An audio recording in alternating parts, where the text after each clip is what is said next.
Welcome back to another edition of the Grimes Golden Audio Network. Today we'll be reading an excerpt from Aleksandr Solzhenitsyn's The Gulag Archipelago.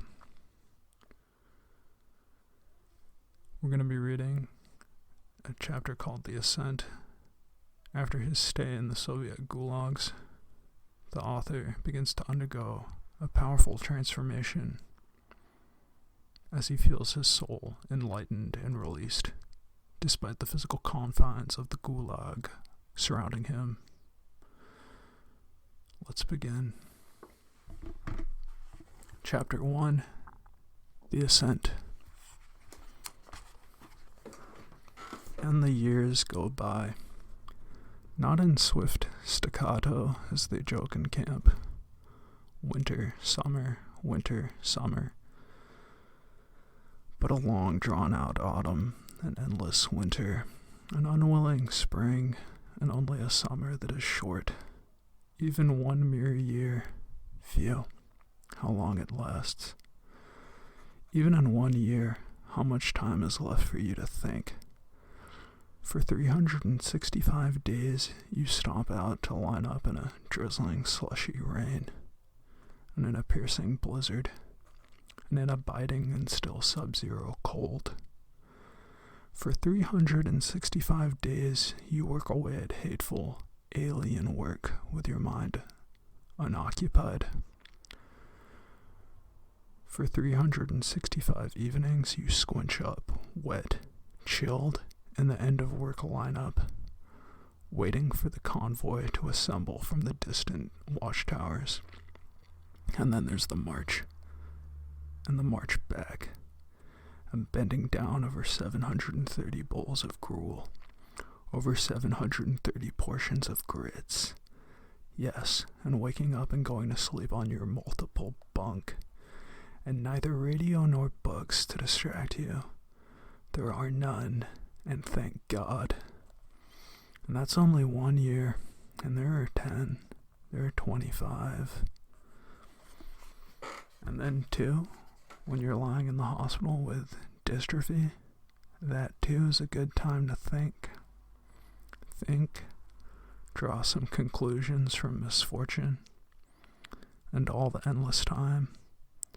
After all, the prisoners' brains and souls are not inactive. In the mass and from a distance, they seem like swarming lice, but they're the crown of creation, right? After all, once upon a time, a weak little spark of God was breathed into them, too. Is it not true?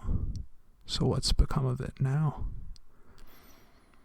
For centuries, it was considered that a criminal was given a sentence for precisely this purpose: to think about his crime for the whole period of his sentence, be conscience-stricken, repent, and gradually reform. But the Gulag Archipelago knows no pangs of conscience. Out of 100 natives, 5 are thieves, and their transgressions are no reproach in their own eyes, but a mark of valor. They dream of carrying out such feats in the future even more brazenly and cleverly. They have nothing to repent. Another 5 stole on a big scale, but not from people. In our times, the only place where one can steal on a big scale is from the state, which itself squanders the people's money without pity or sense. So what was there for such types to repent of? Maybe they'd not stolen more and divvied up and thus remained free. And so far, another 85% of the natives were concerned. They had never committed any crimes whatever. What were they supposed to repent of? That they had thought what they had thought? No, not only do you not repent, but your clean conscience, like a clear mountain lake, shines in your eyes, and your eyes purified by suffering infallibly perceive the least haze in other eyes. For example, they infallibly pick out stool pigeons, and the Chekajibis is not aware of this capacity of ours to see with the eyes of truth. It is our secret weapon against that institution. It was in this nearly unanimous consciousness of our innocence that the main distinction arose between us and the hard-labor prisoners of Dostoevsky. They were conscious of being doomed renegades, whereas we were confidently aware that they could haul in any free person at all, in just the same way that they had hauled us in. That barbed wire was only a nominal dividing line between us. In earlier times, there had been among the majority the unconditional consciousness of personal guilt, and among us, the consciousness of disaster on a mammoth scale. Just not to perish from the disaster. It had to be survived. Wasn't this the root cause of the astounding rarity of camp suicide? Yes, rarity. Although every ex-prisoner could in all probability recall a case of suicide, but he could recall even more escapes. There were certainly more escapes than suicides. Admirers of social realism can praise me. I'm pursuing an optimistic line. And there were far more self-inflicted injuries, too, than there were suicides. But this, too, is an act indicating love of life, a straightforward calculation of sacrificing a portion to save the whole. I even imagine that, statistically speaking, there were fewer suicides per 1,000 of the population in camp than in freedom. I have no way of verifying this, of course. It is a very spectacular idea to imagine all the innocently outraged millions beginning to commit suicide en masse, causing double vexation to the government, both by demonstrating their innocence and by depriving the government of free manpower. And maybe the government would have had to soften up and begin to take pity on its subjects. Well, hardly. Stalin wouldn't have stopped by that. He would have merely picked up another 20 million people from freedom. But it didn't happen.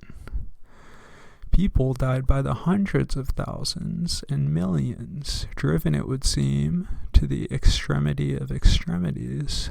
But for some reason there were no suicides.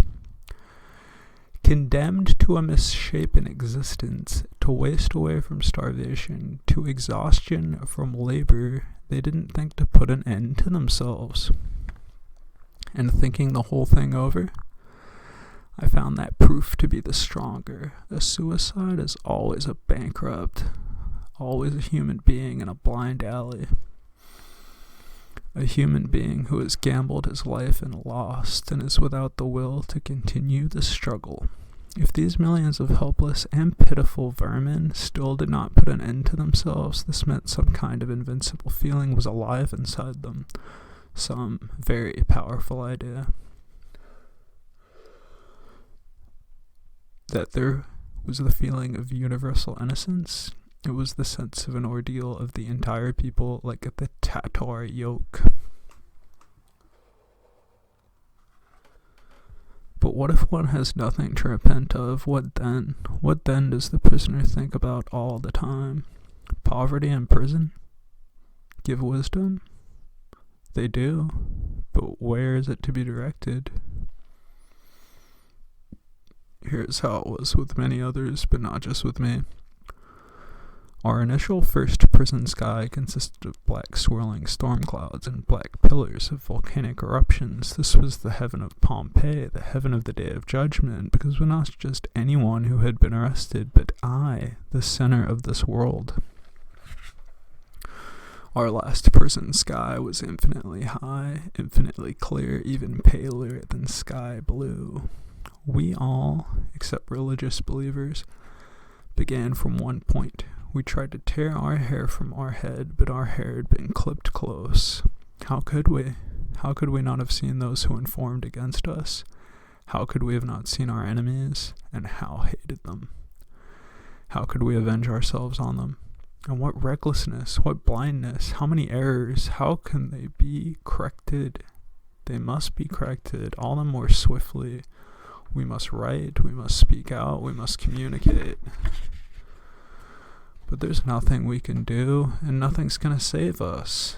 Then there begins the period of transit prisons, interspersed with our thoughts about our future camp. We now love to recall our past, how well we used to live, even if we lived badly. But how many unused opportunities there were. When will we now make up for it?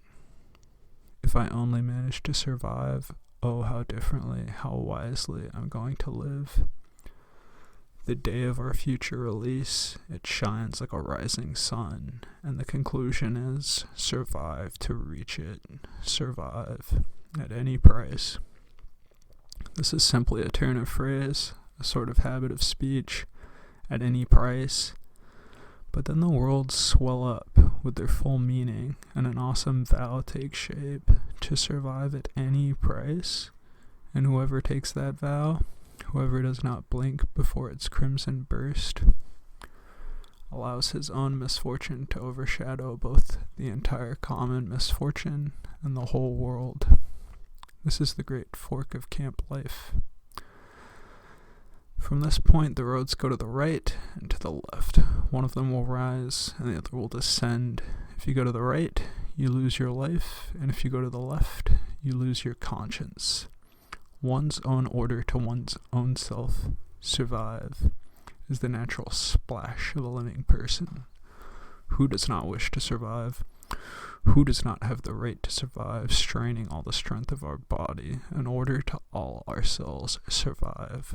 A powerful charge is introduced into the chest cavity, and the heart surrounded by an electrical cloud so as not to stop beating. They lead 30 emaciated but wiry Zeks 3 miles across the Arctic ice to a bathhouse. The bath's not even worth a warm word. 6 men at a time wash themselves in 5 shifts, and the doors open straight into the sub-zero temperature. And 4 shifts are obliged to stand there before or after bathing because they can't be left without a convoy. And not only does none of them get pneumonia, they don't even catch cold. And for 10 years, one old man had his bath just like that, surviving out his term from age 50 to 60. But then he was released. He was at home, warm and cared for. He burned up in 1 month's time. That order survive was not there. But simply to survive does not yet mean at any price. At any price means at the price of someone else. Let us admit the truth. At that great fork in the camp road, at that great divider of souls, it was not the majority of prisoners that turned to the right.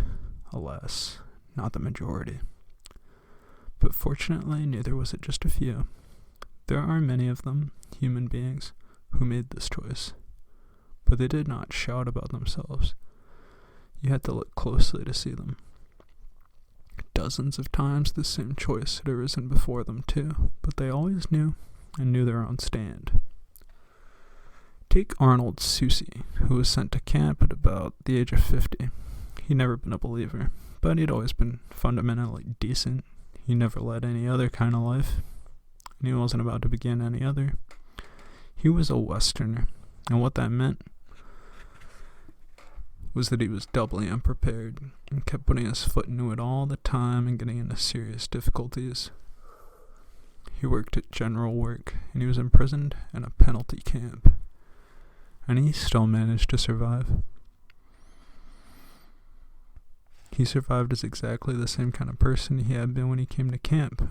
I knew him at the very beginning, and I knew him afterward, and I can testify personally. True.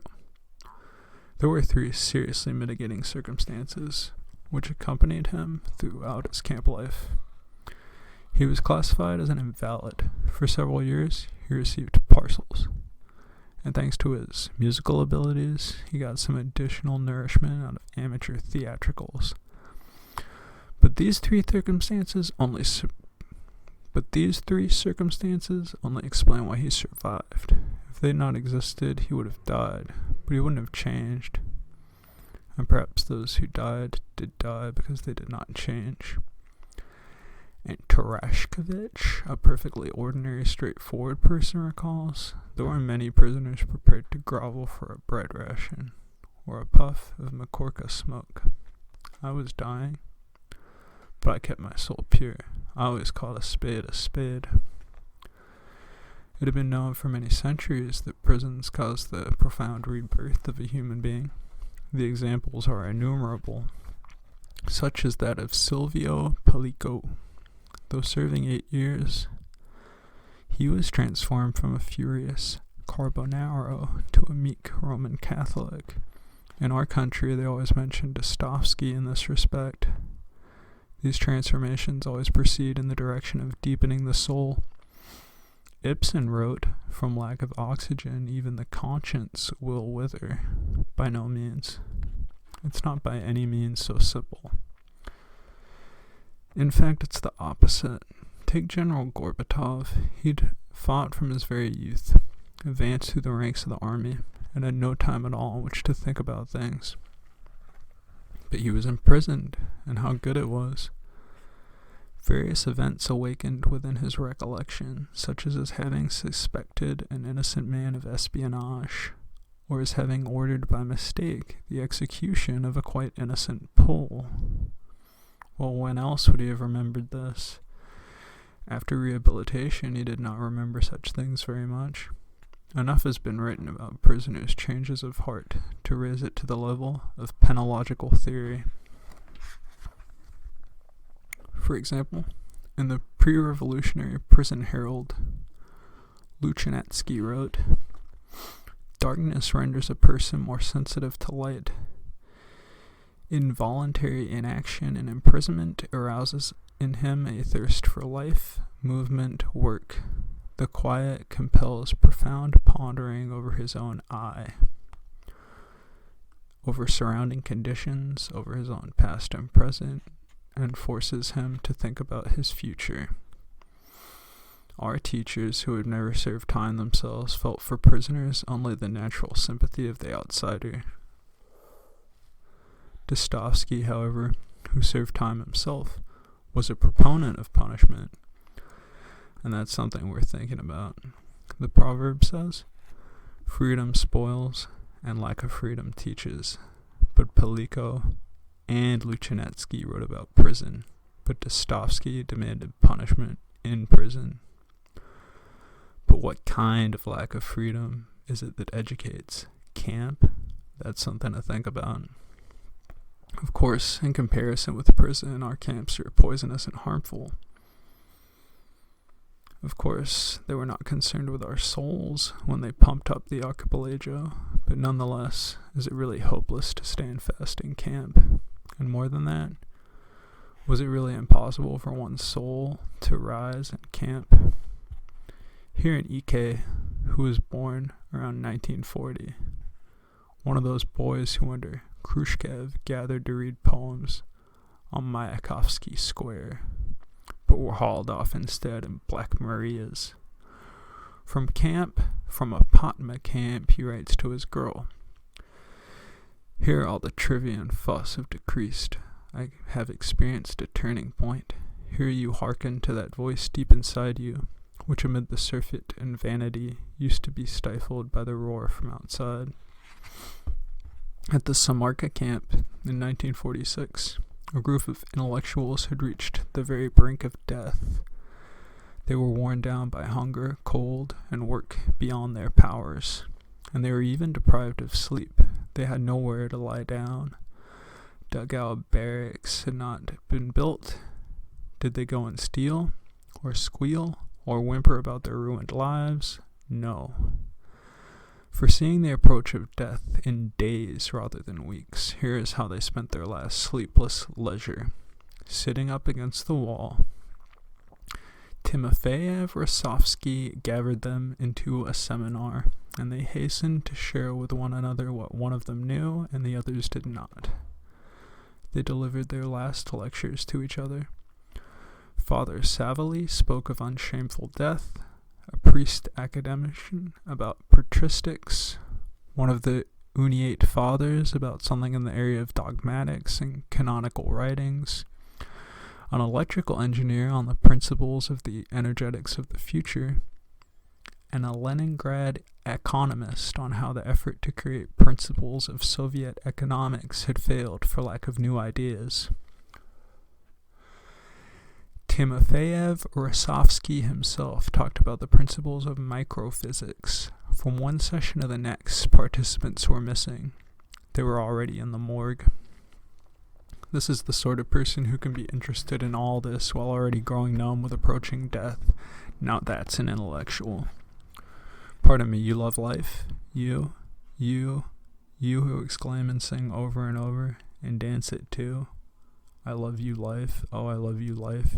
Do you? Well, go on. Love it. Camp life loves that too. It too is life.